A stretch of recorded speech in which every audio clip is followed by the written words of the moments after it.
3 days after Hiroshima vanished in light, Japan awoke to silence. The fires still burned, the rivers still carried ash, and the world still struggled to understand what had been unleashed. Mothers searched for their children. Soldiers waited for orders that never came. The emperor's voice remained quiet. The nation held its breath. But far above the Pacific, another mission was already being prepared. A second bomb. A second dawn. August 9, 1945. The crew of the boxcar stood in the humid Pacific air, unaware they were about to carve another scar into history. Their mission: deliver Fat Man, a plutonium bomb more powerful than the one dropped on Hiroshima. The intended target was Kokura, but clouds, smoke, and fate had other plans.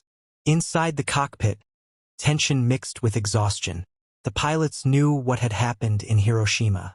They had seen the photos, heard the whispers, but duty left no room for doubt. At 11:02 a.m., the bomb fell, spinning toward the Urakami Valley. Below, a city in motion. Factory workers changing shifts, students in classrooms, bells ringing from Urakami Cathedral. And then the sky turned white. The blast melted steel, shattered bodies, erased families. Those who survived the flash faced a world unrecognizable.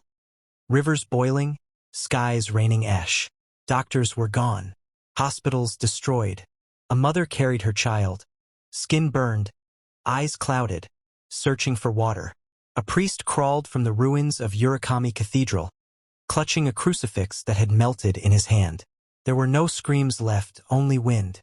Above the smoke, the men of the boxcar watched the second sun rise. For a moment, even they went silent. The radio crackled, "Mission complete." But history has never been complete. When they returned to base, there were no cheers. Only quiet, the kind that follows an act too large to understand. 6 days later, Japan surrendered. The emperor's voice, calm, trembling, echoed across a nation in ruins.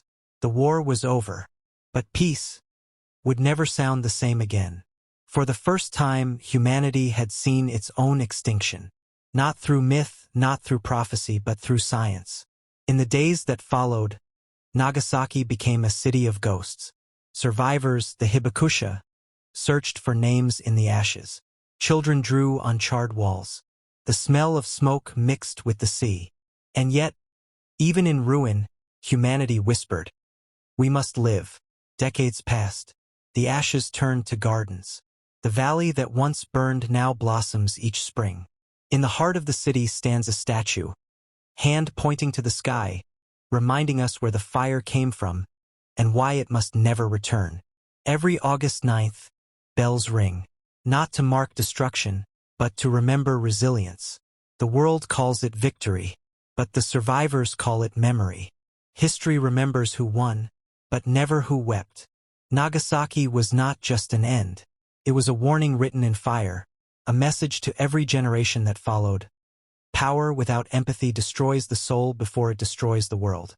2 suns rose in 1945, and both changed the world. One gave us light. The other taught us what it means to lose it. This is Nagasaki, the city that burned twice and chose to rise again. May we remember their silence, their strength, and the promise that no sun should ever fall again. For the souls lost in Hiroshima and Nagasaki, may the world remember and choose peace.